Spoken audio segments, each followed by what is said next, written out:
Hello friends, welcome to my amazing सा channel physics universe. आपका स्वागत है इस बढ़िया से अमेजिंग से चैनल पे।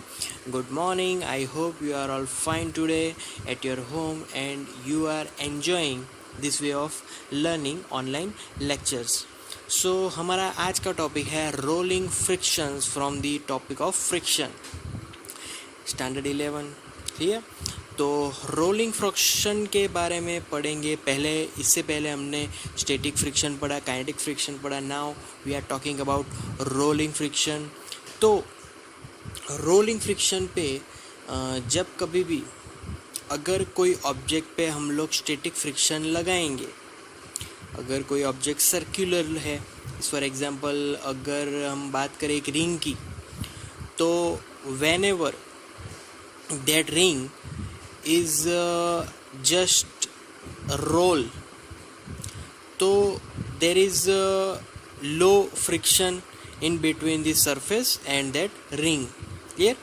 तो रोल होगा तो फ्रिक्शन वहाँ पर कम होगा, बट अगर वो स्लाइड हो रहा है, मतलब कि घिसते घिसते वो नीचे की तरफ जा रहा है, तो फिर वहाँ पर फ्रिक्शन बढ़ेगा, आवाज़ भी आएगी। तो there is more wastage of friction in the form of sound as well as heat, क्योंकि whenever there is friction there is heat on energy produced due to that friction। clear?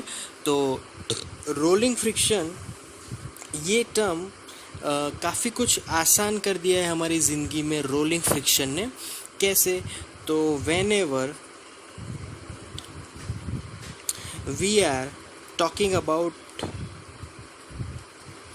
Wheel, अगर कोई भी हम लोग गाड़ी का wheel ले ले या फिर वो व्हील ले ले, तो व्हील का जो ट्रांसलेटिंग मोशन है, मतलब कि अगर वो स्लाइड करता जाएगा तो फिर वहाँ पर मोशन में दिक्कत आ जाएगी।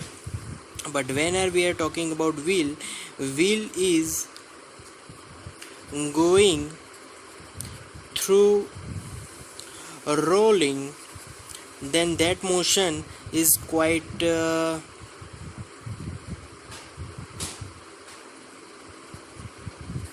effective and it is useful। वो मोशन यूज़फुल रहेगा, क्योंकि वी नो दैट अगर कोई चीज़ स्लाइड होगी और रोल होगी तो वहाँ पर हमें कम अप्लाइड फोर्स कहाँ पे लगाना पड़ेगा, तो रोल होगी। व्हील को तुम लोग सिंपल रोल फ्रिक्शन दोगे तो वो बहुत आगे तक जाएगा, बट अगर वो स्लाइड से तुम लोग उसको आगे बढ़ाओगे तो फोर्स भी ज़्यादा लगाना पड़ेगा और वो डिस्टेंस ज़्यादा कवर नहीं करेगा। क्लियर? तो जब व्हील की बहुत पहले का टाइम था जब व्हील हमने अब तक ढूंढा नहीं था, but after we find the wheel there is a revolution to find that wheel। तो एक रिवॉल्यूशन आ गया, उसके बाद ट्रांसपोर्टेशन ये सब आ गया, तो ट्रांसपोर्टेशन से तो और रिवॉल्यूशन आ गया, तो एक जस्ट व्हील के फाइंड होने से बहुत कुछ बदल गया। क्लियर? ओके, अब दूसरा एग्जांपल लेते हैं। ये आपने शायद किया होगा। We know about the DVDs before this era। तो ये जो DVD है, अगर मैं उसके अगल बगल एक बलून को ऐसे फुला कर रख दूँ तो क्या होगा कि जो अपनी सरफेस है, जो हॉरिजॉन्टल सरफेस है जहाँ पर मैंने DVD रखी है, वो और DVD की सरफेस पे जो फ्रिक्शन लगा वो मैंने काफ़ी हद तक कम कर दिया, क्योंकि बलून में से जो एयर है ना वो नीचे की तरफ फोर्स देगा। तो वो जो एयर है वो नीचे की तरफ फोर्स देने से ये जो DVD की सरफेस है वहाँ पर फ्रिक्शन कम हो गया नीचे की सरफेस पे। Due to less friction the DVD is getting move in any direction, वो ज़्यादा डिस्टेंसेस कवर करने लगा। क्लियर? फिर बात आती है बॉल बेयरिंग्स की। यस, बॉल बेयरिंग कुछ ऐसा होता है इसके अराउंड स्क्रूज लगे हुए होते हैं। यस, ये स्क्रू, अनदर स्क्रू, और फिर ये भी एक सर्कुलर वे से जुड़ा हुआ होता है। क्लियर? तो ये पूरी तरीके से इस प्रकार से जुड़ा हुआ है। तो ये बॉल बेरिंग भी क्या करता है कि according to due to this screws वो फ्रिक्शन को पूरा घटा देता है। तो फ्रिक्शन अगर घट जाएगा तो फिर हमें मोशन लाने में बहुत ही आसानी रहेगी। क्लियर? तो ये भी एक रोलिंग फ्रिक्शन का एक एग्जांपल था।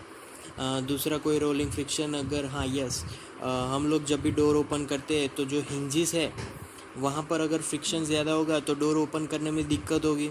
बट अगर तुम लोग वहाँ पर ऑयलिंग कर दोगे तो वहाँ पर हिंजिस में फ्रिक्शन कम हो जाएगा। फ्रिक्शन कम होगा तो डोर कैन ओपन और एग्जिट इजीली। क्लियर? तो रोलिंग फ्रिक्शन का ये बहुत बड़ा पार्ट्स होता है। स्टैटिक फ्रिक्शन और kinematic friction are always greater than the rolling friction. Rolling friction इन दोनों फ्रिक्शन से ऑलवेज कम होगा। कम कैसे होगा? तो क्योंकि जब कभी भी व्हील होगा ना, तो सर्कुलर व्हील जब हम लोग घुमाएंगे ज़मीन पर, तो व्हील का बहुत ही छोटा सा पार्ट ही ज़मीन के सरफेस के कांटेक्ट में है। अब जब पोर्शन ही कांटेक्ट में कम है तो वहाँ पर फ्रिक्शन कम हो जाएगा। बट फिर भी this rolling friction never depend on the area which is in contact with the surface, क्योंकि वो जो कांटेक्ट में है उस कांटेक्ट एरिया के सरफेस पे डिपेंड नहीं करेगा। चाहे कितना भी बड़ा रोलिंग फ्रिक्शन में चाहे कितना भी बड़ा सरफेस ले लो, but that friction doesn't depend on that area which is in contact with the surface of the movable parts. Clear? तो वी नो अबाउट इट।